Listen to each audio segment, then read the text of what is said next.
नमस्कार, ABP news के खास शो मोदी ट्रैकर के साथ हाजिर हूं रुबाना इसाक खान।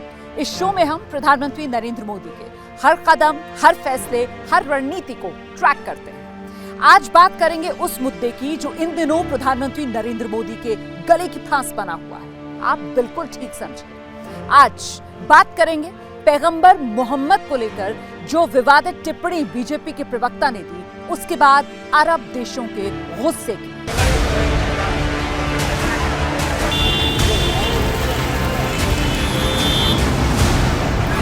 पैगंबर मोहम्मद विवाद को लेकर देश भर के कई शहरों में शुक्रवार को हिंसक प्रदर्शन हुए। जुमे की नमाज के बाद देश के कई हिस्सों में इस तरह की घटनाएं दिखाई दी। कथित तौर पर पूर्व बीजेपी प्रवक्ता नुपुर शर्मा और पूर्व बीजेपी नेता नवीन जिंदल के बयानों की वजह से यूपी, झारखंड, बंगाल समेत देश के कई हिस्सों में मुस्लिम समुदाय का गुस्सा फूटा है। इस हिंसा को भड़काने के पीछे किन तत्वों का हाथ है, ये तो जांच में पता चलेगा, लेकिन टीवी स्क्रीन पर ऐसी तस्वीरें देश के अंदर और देश के बाहर दोनों जगह देश की छवि को नुकसान पहुंचाती हैं, इसमें कोई शक नहीं है।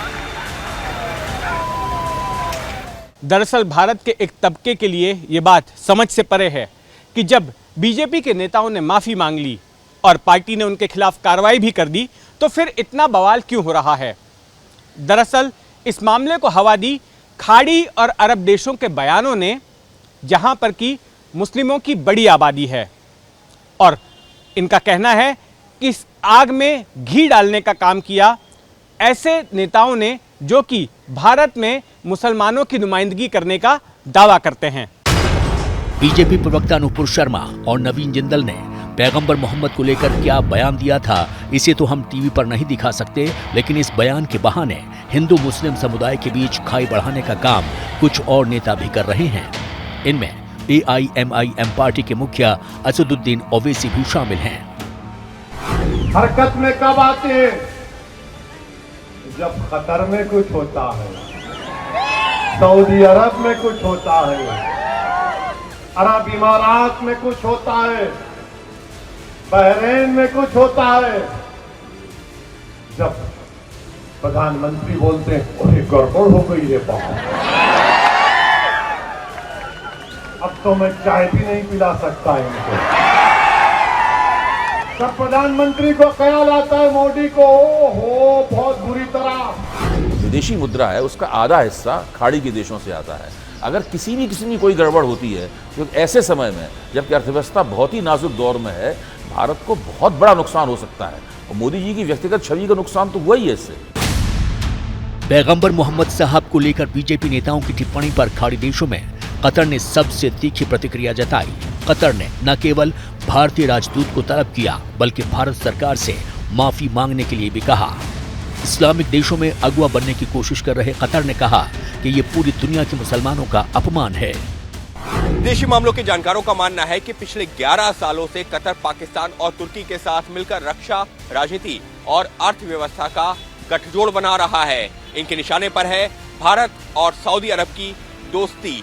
इसी वजह से पिछले 11 सालों के दौरान भारत और कतर के बीच दूरियां लगातार बढ़ती गई हैं। कतर तो अब यहां तक पाकिस्तान और तुर्की के साथ मिलकर भारत के खिलाफ जहर फैलाने में भी मदद कर रहा है। आखिरी गिनती तक Qatar, Kuwait, Iran, Oman, Pakistan, Saudi Arab, UAE, Jordan, Bahrain, Maldives, इस्लामी देशों के संगठन OIC और इंडोनेशिया ने बीजेपी नेताओं की टिप्पणी की निंदा की है। कुवैत ने तो एक हाथ ज्यादा आगे जाते हुए अपनी सुपरमार्केट्स में भारतीय सामानों की बिक्री पर भी रोक लगा दी है। हद तो तब हो गई जब कुवैत और ओमान ने अक्षय कुमार की फिल्म सम्राट पृथ्वीराज पर भी रोक लगा दी, जो पिछले हफ्ते बड़े शोर शराबे के साथ रिलीज की गई थी।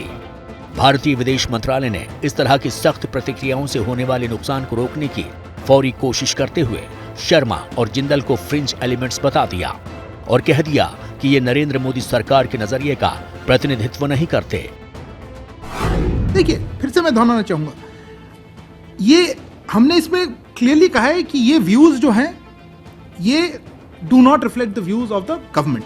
ये हमारे क्या कहूँ, इस तरह के जो हमने स्पष्ट कर दिया था कि ऐसे विचारें हमारे गवर्नमेंट की व्यूज नहीं है, ये does not reflect the views of the government. और हमारे इंटरलोक्यूटर्स को भी बताया था और ये भी कहा गया था कि संबंधित पक्षों द्वारा उन लोगों के खिलाफ कार्रवाई की गई है। इसके आगे मैं कुछ कह नहीं सकता।